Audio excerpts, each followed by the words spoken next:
Hey everybody, and welcome to the Indie Guy. I'm the Indie Guy, Jonathan Moody, and we've got a small show for you today. But I'm also going to do a little review. So it's going to be a pickup, a unboxing, and a review today. So let's get it started with the pickups for today. I went to Goodwill earlier, and I wanted to get this so badly because I've been watching that TV show Crashing, which I'll do a review of later this week. Probably this weekend I'll do one. But I wanted to get this ever since I saw Artie Lang in that Crashing show, and that's Beer League.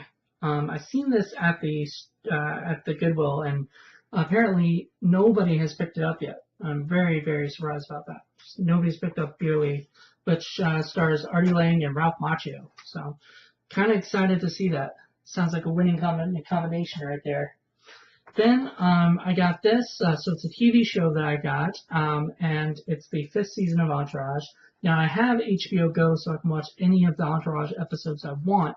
However, one day I'm gonna be HBO-less, and I want to have all the Entourages, and I've got seasons 1 through 4 already. And I like to collect this one as well. It's got some great commentaries and some other stuff by the people who are in it. So, awesome.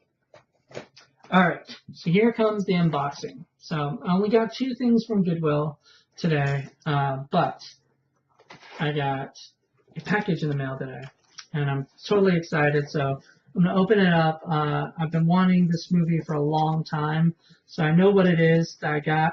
It's not like a new unboxing or anything, like something I had no clue what somebody sent me. This is... Yeah, be very careful. I don't want to cut into anything. Alright, I mean, it's difficult to... Oh, just cut this part. Cut this tape. Okay. There we go. Alright. Oh, yes. Bunch of bubble wrap, too. They were very careful with this. It came from Amazon, so... Amazon... I don't have Prime, so I had to spend the regular money on it, but totally excited about this. Alright, I'll show you guys in a second what it is. So you guys will see it for the first time.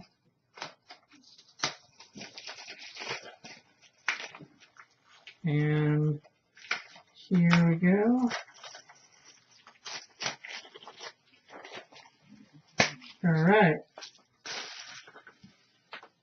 Yeah, there you go. Man's Best Friend.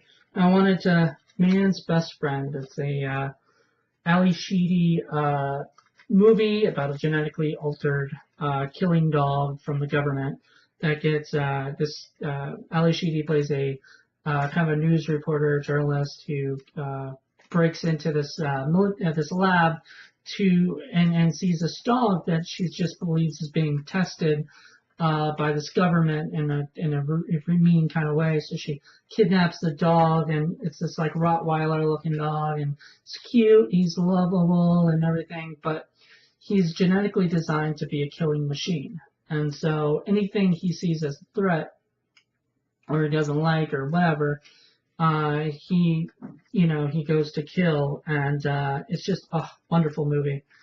Let's see at the cover of that. Oh, the cover looks pretty cool. So there you go. Man's Best Friend. I've been excited for this movie. I was thinking about it the other day. I don't know why. And I was like, man, I need that movie. So went on Amazon, saw that it was like $7 on Amazon. So $7 plus like $4 shipping. Ended up equaling about $11. And I will pay $11 for a movie that I have not seen anywhere. Like, I have not seen it in any of the cash converters or any of the thrift stores. I don't think this movie is has been given out much. So I'm totally excited. Love this movie. Lance Henriksen is in it. It's funny that he's on the cover. but Ali Sheedy's on the back and not the front cover. But yeah, it's wonderful. I love it. It's got widescreen and full screen, so cool. It's got the original theatrical trailer, and that's about it. But hey, I wasn't looking for extras, though extras would have been awesome, but it doesn't have any. I was looking at it for the movie because I just love this movie to death. It's one of my favorite. I grew up watching this movie a lot, when it first came out. So I was just totally excited to know that it is on DVD and I could get it. Another one I want to get really badly is The Good Son, and I believe I could get that at maybe Second and Charles. But I've looked for this at Second and Charles, can't find it. Found Permanent Midnight at Second and Charles recently, so I'm probably getting that that soon. But yeah, I'm totally excited. Just can't wait. Can't wait to check that out. Alrighty. Well, I guess that's it for those. So to recap, I got Beer League, Entourage, and Man's Best Friend. So I got a Blu-ray, a TV show, and a DVD movie. Alright. So on to my Funny People review. So I watched this yesterday, and I had not seen the movie in a while. It's been a couple years, actually. Maybe a few years since I've seen it. And I don't even know if the last time I watched it all the way through, because it's a long movie. It's like 2.5 hours long. Especially that's with the unrated, which I don't know what the extended version is different from the real version or whatnot. But it was definitely it was good. It was a good movie. Let me grab it right here. Funny People, starring Adam Sandler, Seth Rogen, Leslie Mann, who's Judd Apatow's wife in real life, and she's such a great actress. I love her to death, but she's really good at comedy. And Judd Apatow wrote and directed the film, and basically it's like the life of this actor. It's basically the life of Adam Sandler.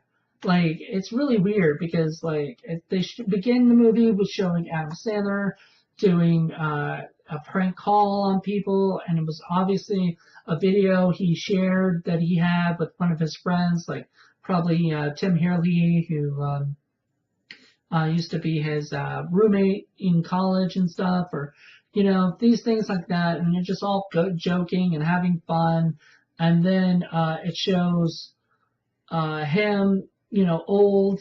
He's done these movies, this one movie called Redo, which was him as a baby, and this movie called Merman, which is obviously these are jokey movies that are supposed to poke fun at the crap that they have these days, especially the crap that they have Adam Sandler in, I feel like. Stuff like Jack and Jill, which was just horrendous.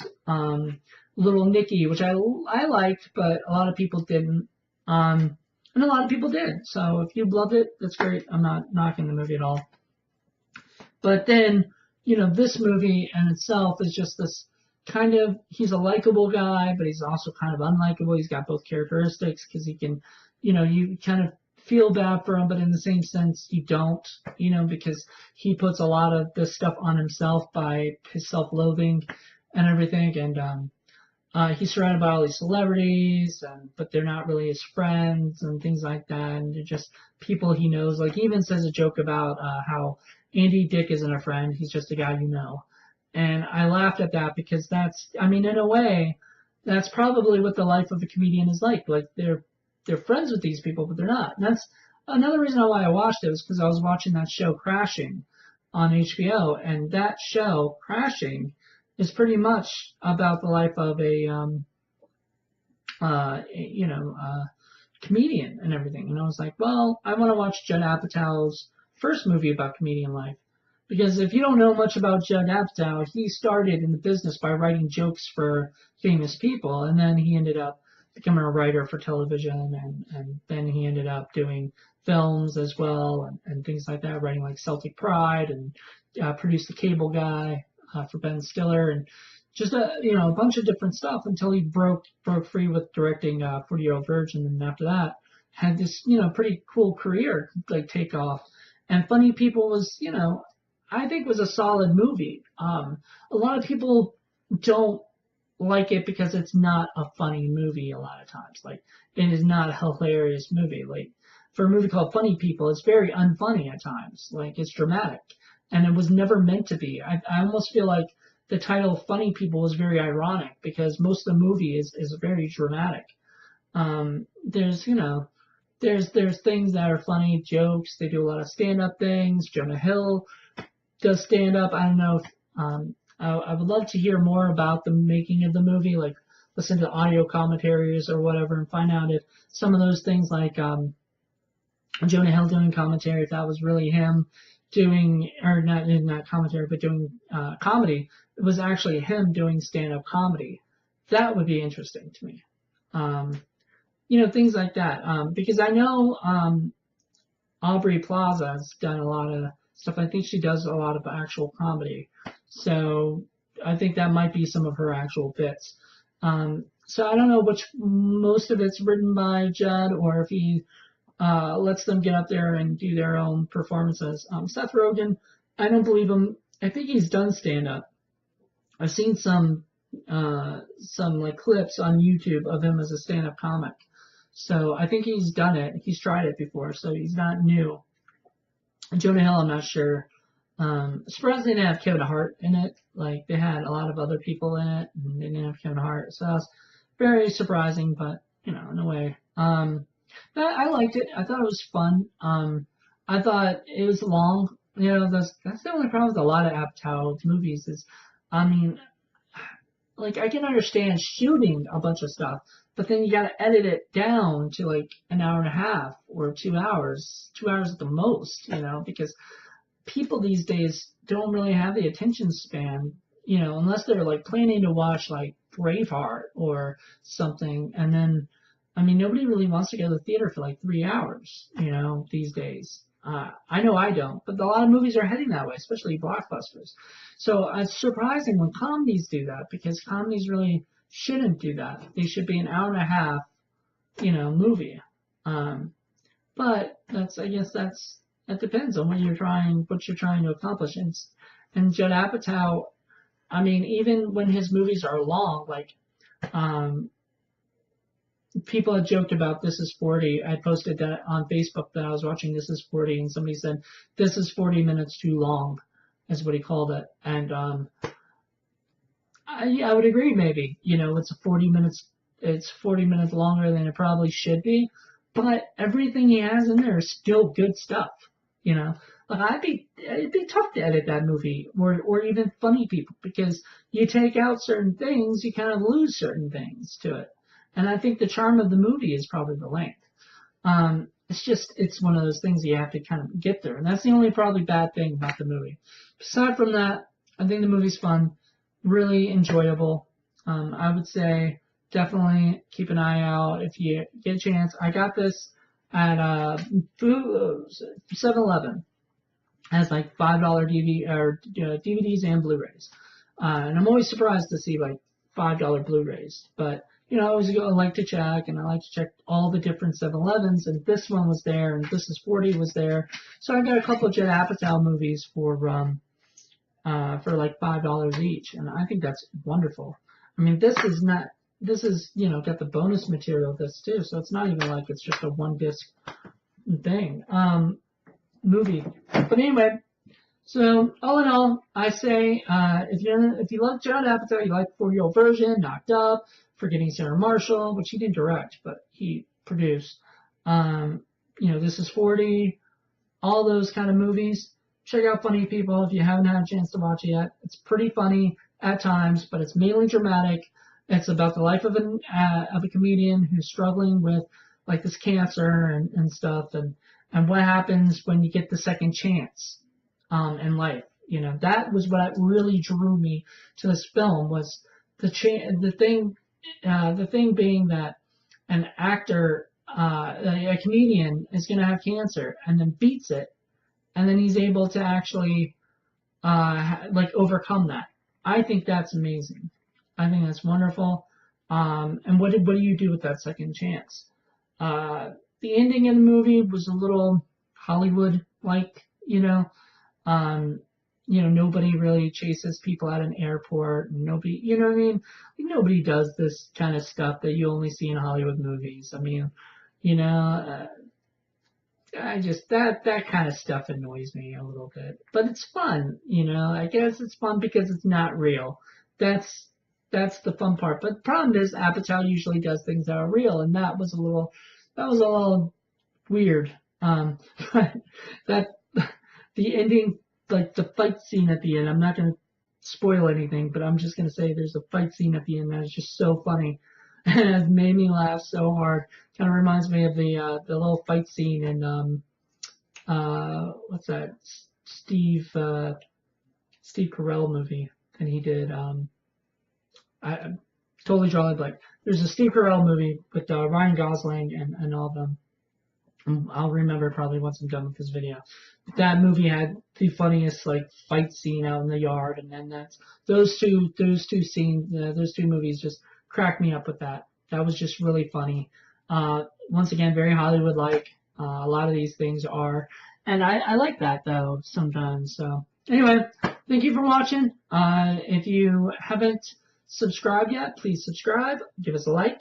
Also check us out on the Twitter and Instagram accounts at the INDIE _ guy, the indie guy. All right. Thank you guys.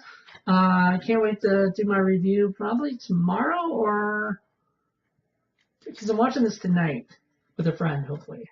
So, if not, I'm watching it by myself. Because fuck, I want to watch this movie so badly. 8 o'clock. No matter what, I'm watching this movie. Can't wait to see it. So anyway, hope you guys enjoyed it. Check us out. Have a great night. Bye.